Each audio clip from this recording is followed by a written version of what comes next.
Good morning, guys. Good morning. All right, yes, I have a long sleeve on, so you guys know that means it's a little chilly here in South Florida. It is 53 out. I think it's supposed to get highs in the 70s or whatever, but right now it's chilly. And I originally was going to work out in the garage, but I know Alex has a super busy day. So as you can see, my gorilla mat right there, I'm working out in the living room. I might have to rearrange and work out in the living room for a while because I can't do nighttime workouts. So I'm gonna have to get to bed earlier and get up earlier and get my workouts in the morning. It is what it is. So good morning, Mom. So I had to get that kind of organized. I've been wanting to wipe that mat down for a while. So I wiped it down before I took Ryan to school, took him to school, did a little reading, have everything out for my superfood, and got everything out because today's cardio core. So I really only need the slides. So, hey Deborah, good morning. So I got the slides out. Is it frustrating to constantly have to move? Yes. But the one positive that I could say is the access that I have, we don't need a lot of space. So that's a plus. It's just finding the right spot to where I'll be able to see the workouts. And you don't even need a TV. Like I don't know, oh, you can't see it because it's on a different table. But I have my laptop out, and I'm just going to access it on my laptop this morning.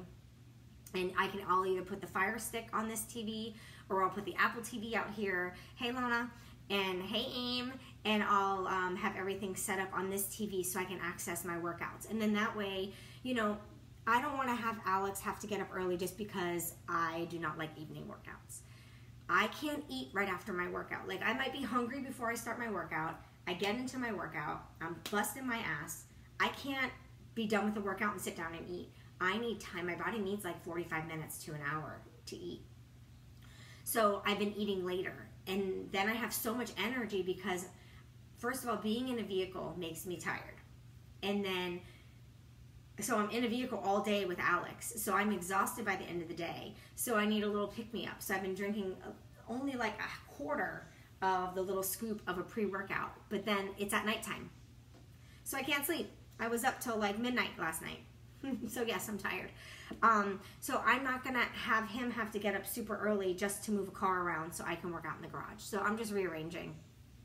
I know he would do it, but I'm not gonna ask for that. So everything's rearranged. Today's a normal day. His grandma comes home, so I'm not gonna work on the truck with him. That way he could work and hustle because he's got to cut his day short tomorrow and go to Orlando for the annual tool convention that he goes to every year that the company puts on. So I'm going to pick his grandma up for him so he could just hustle and focus all day. So I'm going to have a little bit of a normal day for me. I'm going to get to start my workout in a little bit, work out in the morning. I can clean up the house. I can get laundry done and things like that. So it'll be a little of a normal day. So I did do a little bit of my reading, and I just wanted to kind of like talk to you guys about my reading. Good morning, Terry. Good morning, Tina. So the title said, I don't have to be happy all the time. And I was like, but I want to be happy all the time. So I was reading it, and I was really interested in the very first sentence. It says, on one given day, the average person will have more than 50,000 thoughts. And then I'm like, you know what? That's probably true because my mind goes constantly. And some of the thoughts are random. Like, I'll be doing something and the thought that pops in my mind has nothing to do with what I'm doing. Total random. But it says, of these thoughts, more than 80% of them can be negative. It's like, wow, are we really all that negative with our thoughts and our minds and things like that? And then out of those 80%, the majority of those are usually, good morning, Nicole, how are you? The majority of those out of the 80% are like self-depreciating. They're like self-hate, negative towards ourselves. I was just like, wow. When I read stats like that, it really gets me thinking. And I'm in that percentage. I have a lot of negative thoughts. And when the negative thoughts come in, I try to turn them around to positive. So like, my best friend Amy is like awesome with that. We're great for each other for that because we'll think something negative, but as we're talking, we automatically can turn that into something positive. And it's just because we're talking it out. And we do that with each other all the time, get it off our chest and things like that. But it's really, really hard sometimes to not stay in that negative mindset. And there is a little tip that I can share with you guys to help you stay more in a positive mindset, and that is focusing on your energy and being aware of your thoughts. Because if you're aware of something, you can control it. It's when we are unaware, we don't control it because we don't know.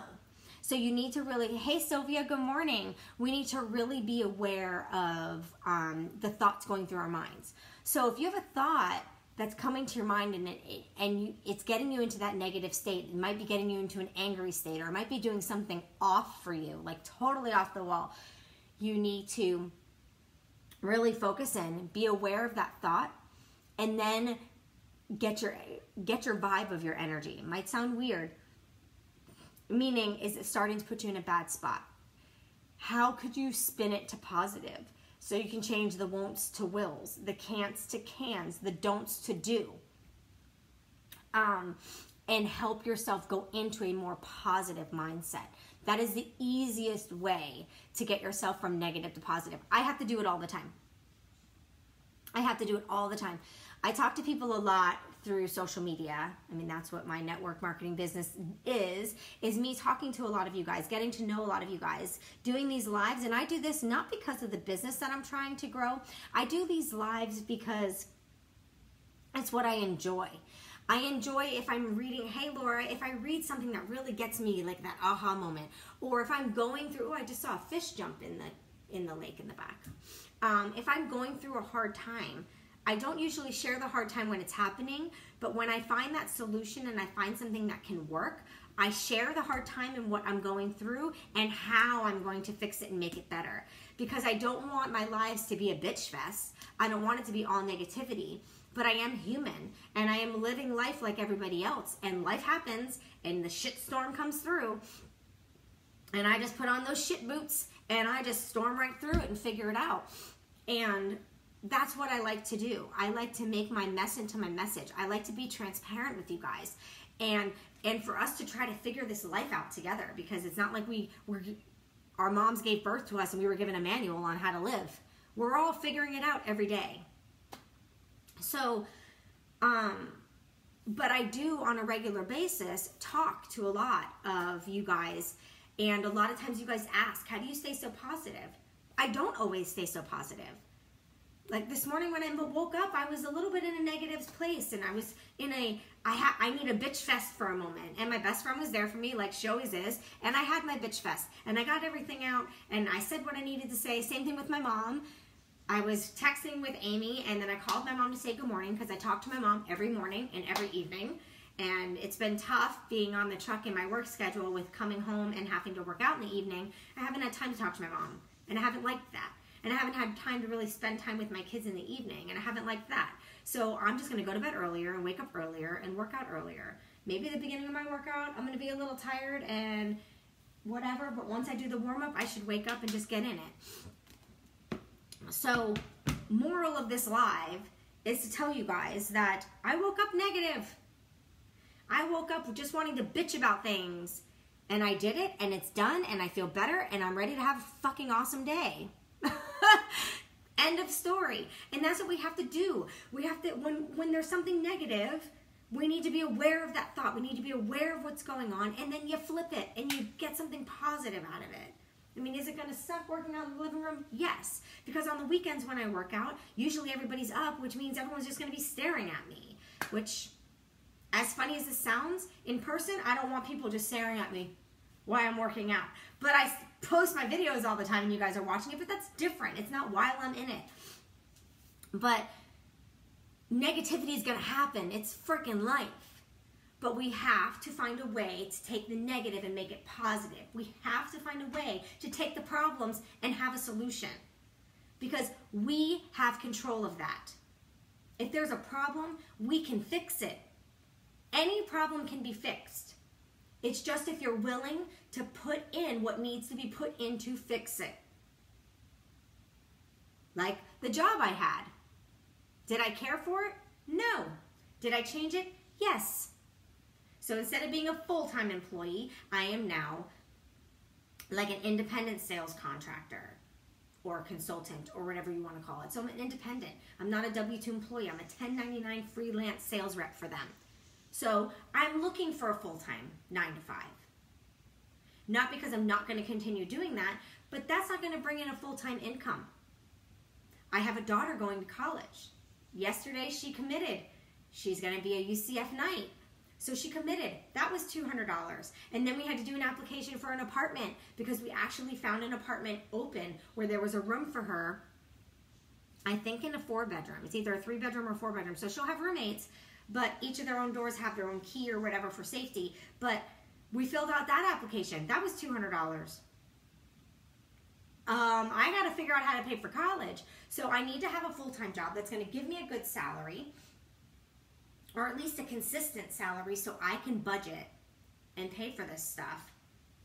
But I'm still going to do the independent marketing. Why not? Extra money. So moral of the story is, if you want change, make change. If you're negative, change it to positive. You can do it. You have the control to do that. So I'm going to go work out.